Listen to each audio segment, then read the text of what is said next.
माता की, भारत माता की जय श्री राम, जय जय श्री राम।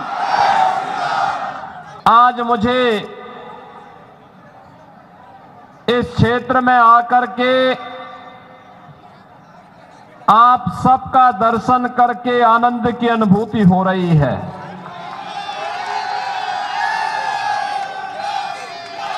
मुझे आनंद इस बात का भी है, मैं कल रात्रि को ही प्रयागराज महाकुंभ की भूमि से वापस आकर के आज प्रातः काल ही मैं आपके यहां सभा के लिए प्रस्थान किया हूं और अब आपके पास पहुंचा हूं। इस सदी का सबसे बड़ा महाकुंभ प्रयागराज में गंगा, यमुना और मां सरस्वती की पावन त्रिवेणी में प्रयागराज में पूरी भव्यता और दिव्यता के साथ आयोजित है। महाकुंभ में श्रद्धालुओं का आगमन का अंदाजा भी इसी से लगा सकते हैं कि पिछले 16 दिनों में अब तक लगभग 18 करोड़ श्रद्धालु त्रिवेणी के संगम में पावन स्नान करके अपने जन्म और जीवन दोनों को धन्य किए हैं। बहनों और भाइयों, ये भारत के विरासत के प्रति भारत की जनता जनार्दन की अगाध आस्था का प्रमाण है।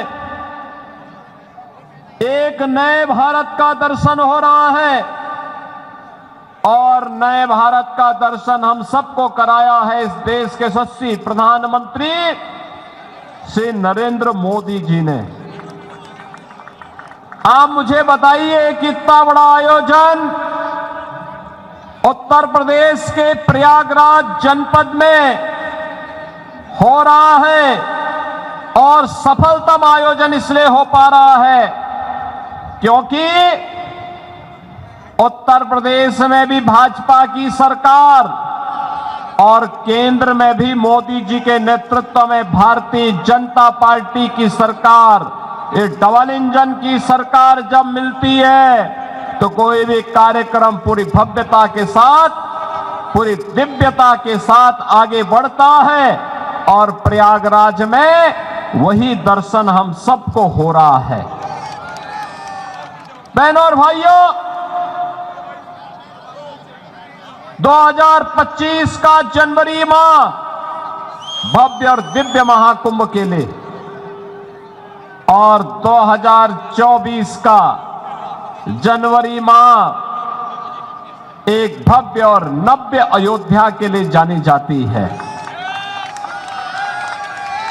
याद करिए, अयोध्या में 500 वर्षों तक इंतजार करना पड़ा, लेकिन जब उत्तर प्रदेश में डबल इंजन की भाजपा की सरकार आई तो अयोध्या में 500 वर्षों का बैरियर समाप्त हुआ, भगवान श्री राम के भव्य मंदिर का मार्ग प्रशस्त हुआ और अंततः 22 जनवरी 2024 को प्रधानमंत्री मोदी जी के नेतृत्व में उनके कर कमलों से अयोध्या में रामलला की मूर्ति की प्राण प्रतिष्ठा का कार्यक्रम संपन्न हुआ।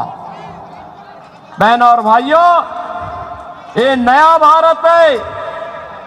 नया भारत पूरी मजबूती के साथ, बिना रुके, बिना डिगे, बिना थके अपनी विकास की यात्रा को अभी आगे बढ़ा रहा है, विरासत को भी सम्मान दे रहा है, देश की सीमाओं को भी सुरक्षित कर रहा है, आंतरिक सुरक्षा की स्थिति को सुदृढ़ कर रहा है। बिना भेदभाव के योजनाओं का लाभ गांव, गरीब, किसान, नौजवान, महिलाएं, समाज के प्रत्येक तबके को दे रहा है। ये नए भारत पर हम सब भारतवासियों को गौरव की अनुभूति होती है कि हमारा देश भी दुनिया में विकसित भारत बनने की ओर अग्रसर हो रहा है। लेकिन बहनों और भाइयों, एक तरफ भारत आगे बढ़ रहा है, भारत की विकास की दर दुनिया के अंदर सर्वाधिक है, विरासत का सम्मान करते हुए भारत नित नए प्रतिमान को स्थापित कर रहा है। दूसरी तरफ, दूसरी ओर दिल्ली के अंदर यहां पर जो राज्य सरकार पिछले 10-11 वर्षों से चल रही है, यह अराजकता का एक पर्याय बनकर के रह गई है। बहनों और भाइयों, देश के अंदर आजाद भारत की पहली ये राज्य सरकार है और पहली पार्टी है जिस सरकार पर और जिस पार्टी पर भ्रष्टाचार का मुकदमा दर्ज हो रखा है। न केवल इनके नेता बल्कि आम आदमी पार्टी स्वयं भी आज के दिन पर भ्रष्टाचार के अपराधी बनकर के कटघरे में खड़ी हुई है। किस नैतिकता से जनता जनार्दन के पास जाकर के वोट मांग रहे हैं?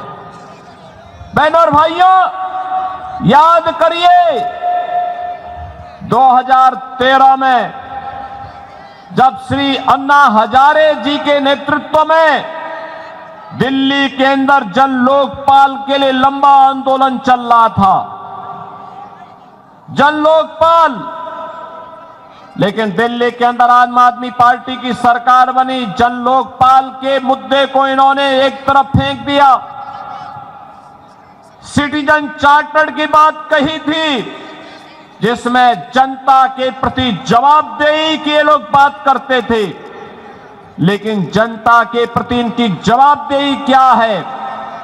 दिल्ली के अंदर अभी मैं आ रहा था, जब मुझे मंगोलपुरी की सभा में भाग लेने के लिए आना था, गाजियाबाद से मैं बाई रोड आपके पास आया हूं। सड़कें कितनी खराब हैं, अंदाजा लगाना स्वयं कठिन है।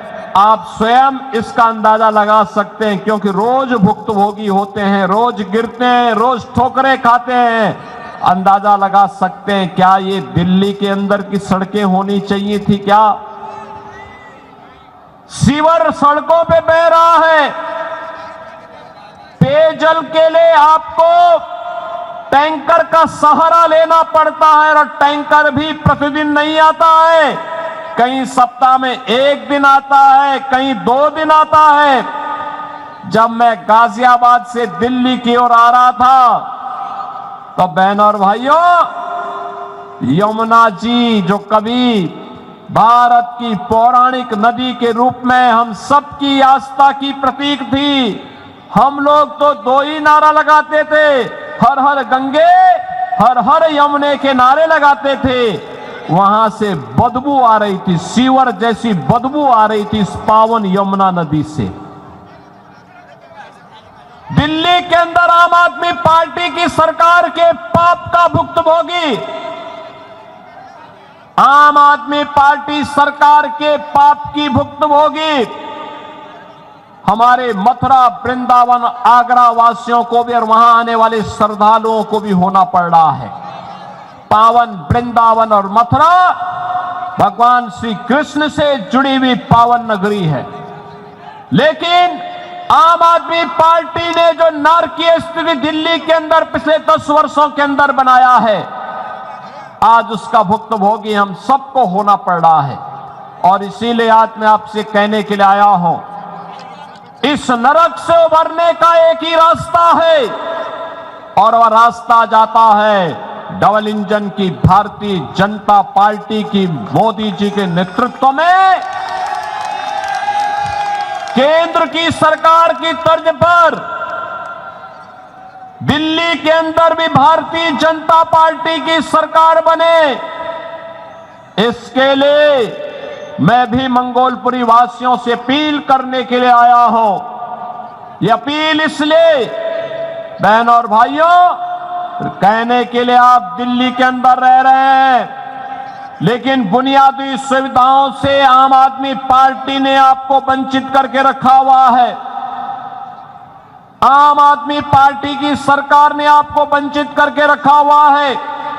न बिजली सही मिलती है, न शुद्ध पेयजल की व्यवस्था है, न सीवर की व्यवस्था है, न अच्छे स्वास्थ्य केंद्र की व्यवस्था है, न अच्छे शिक्षा के केंद्रों की व्यवस्था है, और नहीं कोई रोजगार की सही व्यवस्था ही आम आदमी पार्टी दे पाई है। इसने तो बंदर बांट करके रखा हुआ है। हर एक कार्य में डकैती पड़ती है। मैं एक उदाहरण आपको देना चाहता हूं। इसने यहां के नागरिकों के हकों पर डकैती डाली है। एक होता है श्रमिक कल्याण बोर्ड, और श्रमिक कल्याण बोर्ड के माध्यम से श्रमिकों को के द्वारा जो सेस दिया जाता है, उस बीओसी बोर्ड के माध्यम से उस पैसे को श्रमिकों के वेलफेयर के लिए खर्च किया जाता है। आम आदमी पार्टी ने यहां के व्यापारियों को, यहां के नागरिकों का तो शोषण किया ही, उन गरीब श्रमिकों का भी शोषण किया है। और मैं श्री अरविंद केजरीवाल जी से कहना चाहूंगा कि पिछली बार जब मैं आया था तब मैंने कहा था कि केजरीवाल जी, अरविंद केजरीवाल जी, मेरी बातों को अगर आप सुन रहे होंगे थोड़ा गंभीरता से सोचिए। मैंने पिछली बार कहा था, मैं यहां 23 जनवरी को आया था और मैंने 24 जनवरी को कहा था, 22 जनवरी के बारे में कहा था कि 22 जनवरी को हमारी सरकार, मेरे पूरे मंत्रिमंडल के सहयोगी प्रयागराज की त्रिवेणी में जाकर के मां गंगा, यमुना और सरस्वती की त्रिवेणी के संगम में डुबकी लगा करके पुण्य के भागीदार बने। हमने आचमन भी किया, स्नान भी किया। लेकिन अगर आप में नैतिक साहस होता तो आप भी इस दौरान यमुना जी में अपने मंत्रियों को लेकर के जाते, डुबकी लगाते। मैं भी मानता कि आपने मां यमुना के लिए कुछ किया है। आप नहीं किए। आप में साहस नहीं कि आप वहां जा पाए। खैर, हम जबरदस्ती डुबकी लगाने के लिए किसी को बाध्य नहीं कर सकते, लेकिन एक बात जरूर है, श्रमिकों के हितों से जुड़ा हुआ महत्वपूर्ण मुद्दा है श्रममेव जयते के इन मंत्रों पर हम विश्वास करते हैं। मैं आपसे पूछना चाहता हूं, आपके लोगों ने, आपकी पार्टी ने, आपके नेताओं ने बीओसी बोर्ड के श्रमिकों के सेस के पैसे का दुरुपयोग करके बंदर बांट किया है। और मैं कहना चाहूंगा, जो सैकड़ों करोड़ का बंदर बांट हुआ है, अगर श्रमिकों के हितों में लगा होता तो यहां का श्रमिक और उसका परिवार बदहाल नहीं होता। मैं तो आपसे कहना चाहूंगा, एक बार आइए उत्तर प्रदेश में अटल आवासीय विद्यालयों को देखें। श्रमिकों के बच्चे भी देश के अंदर वर्ल्ड क्लास इंफ्रास्ट्रक्चर के आधुनिक शिक्षा के केंद्रों में अध्ययन कर सकते हैं। उनकी लॉजिंग, फूडिंग की व्यवस्था उत्तम हो सकती है। आपको उत्तर प्रदेश में आकर के मॉडल देखना चाहिए। अटल आवासीय विद्यालय में आकर के देखें। उत्तर प्रदेश सरकार ने आदरणीय प्रधानमंत्री जी के मार्गदर्शन में ये मॉडल हल कमिश्नरी स्तर पर उपलब्ध करवाया है। अगर आप भी दिल्ली के अंदर करेंगे तो दिल्ली के लाखों श्रमिक इसका लाभ उठाएंगे। बहनों और भाइयों, एक तरफ दिल्ली के अंदर स्वच्छता का ये मुद्दा दिल्ली के अंदर बुनियादी सुविधाओं का मुद्दा और दूसरी तरफ आम आदमी पार्टी ने देश की सुरक्षा में भी सेंध लगाने के किसी भी प्रकार के षड्यंत्र से हमेशा अपना जुड़ाव रखा है। आपने देखा होगा इन्होंने आधार बनाने की मशीन अपने नेताओं को वितरित कर दी, अपने विधायकों को वितरित कर दी और उसके माध्यम से उन्होंने बांग्लादेशी घुसपैठियों को, रोहिंग्याओं को भी आधार कार्ड बनाने का पाप किया है। और यहां पर दिल्ली के अंदर ओखला में औद्योगिक निवेश की बजाय यहां पर उन्होंने उन लोगों को, बांग्लादेशी घुसपैठियों को बसा करके दिल्ली के हकों पर कुठाराघात करने का पाप भी किया है।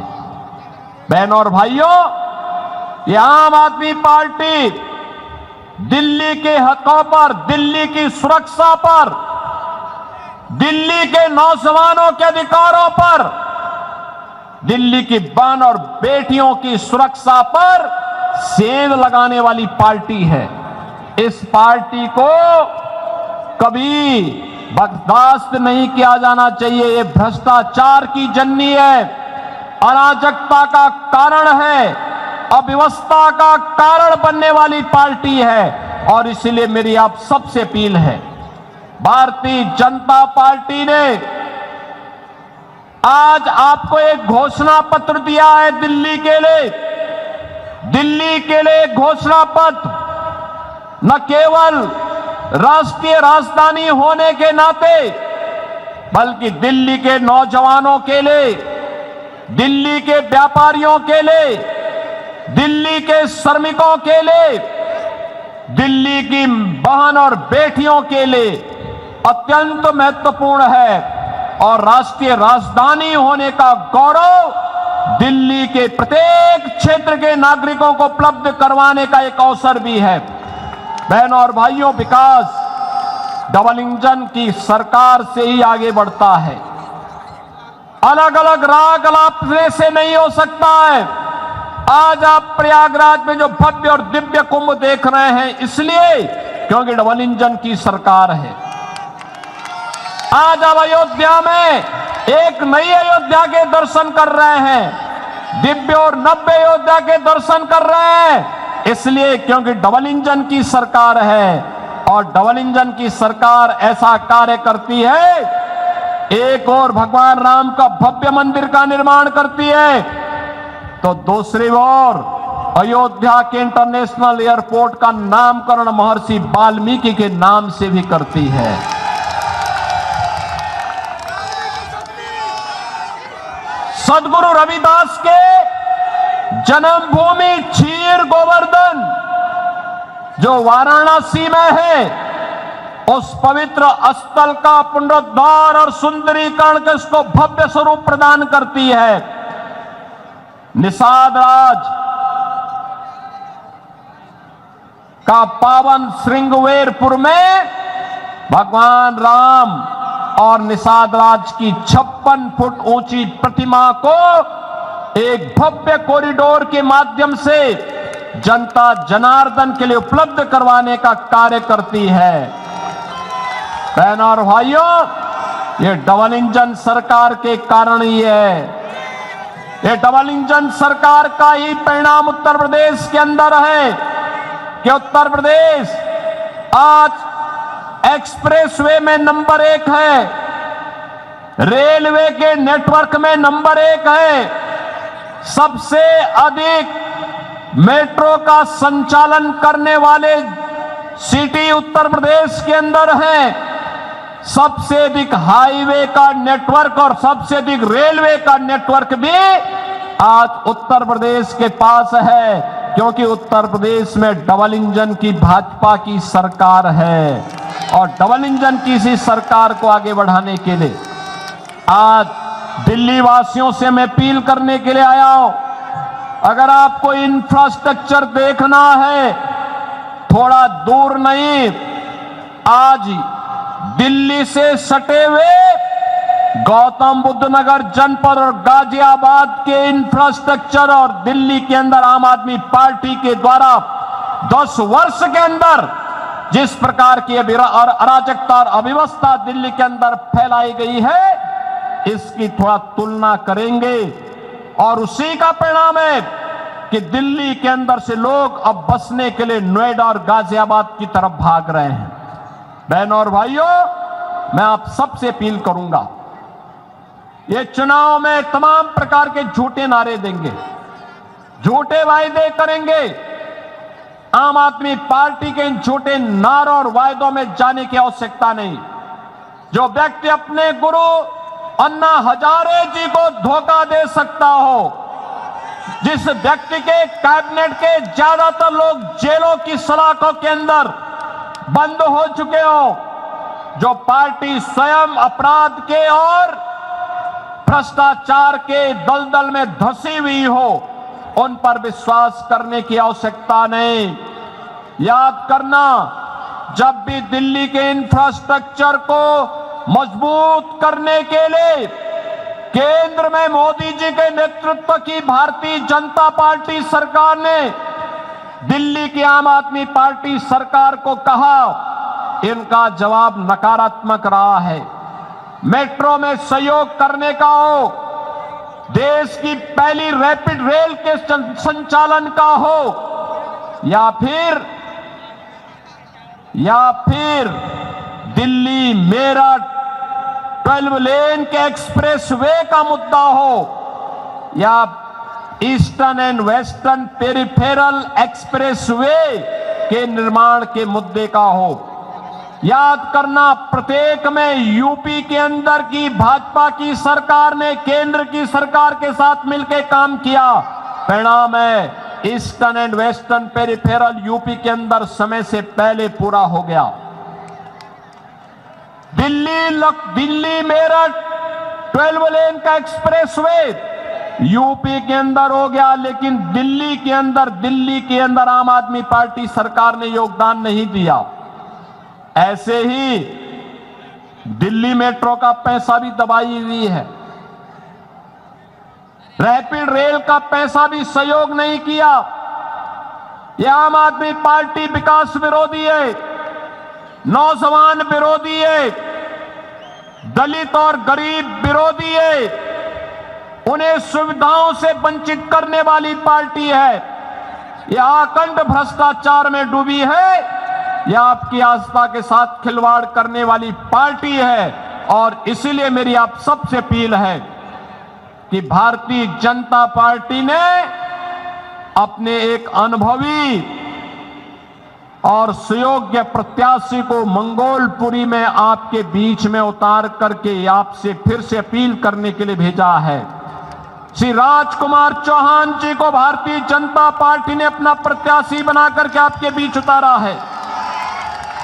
भारतीय जनता पार्टी विरासत और विकास की इस राजनीति का, सुरक्षा और समृद्धि के इस अभियान का हिस्सा मंगोलपुरी को भी बनाना चाहती है। और इसीलिए मेरी मंगोलपुरी विधानसभा क्षेत्र से आप सभी मतदाताओं से अपील है कि मंगोलपुरी के विकास के लिए, दिल्ली के विकास के लिए, दिल्ली की सुविधाओं के लिए, दिल्ली के गरीबों को, दिल्ली के नौजवानों को, यहाँ के दलित और वंचितों को भी उसका अधिकार प्राप्त हो सके, इसके लिए श्री राजकुमार चौहान जी को फिर से विधायक के रूप में चुनने के लिए आपसे अपील करने के लिए मैं आपके बीच आया हूं। आपका आशीर्वाद राजकुमार चौहान जी को प्राप्त होगा। जहां तक मेरी आवाज जा रही है, दोनों हाथ उठा करके अपना आशीर्वाद देते हुए मुझे बताइए। पीछे तक, जहां तक मेरी आवाज जा रही है, श्री राजकुमार चौहान को आप भारी बहुमत से विजयी बना के भेजेंगे। आम आदमी पार्टी की जमानत को जब्त करेंगे, जब्त करेंगे। सभी लोग सहमत हैं? दोनों हाथ पा करके मेरे साथ बोलेंगे, भारत माता की, भारत माता की। भारत माता की जय श्री राम, जय जय श्री राम।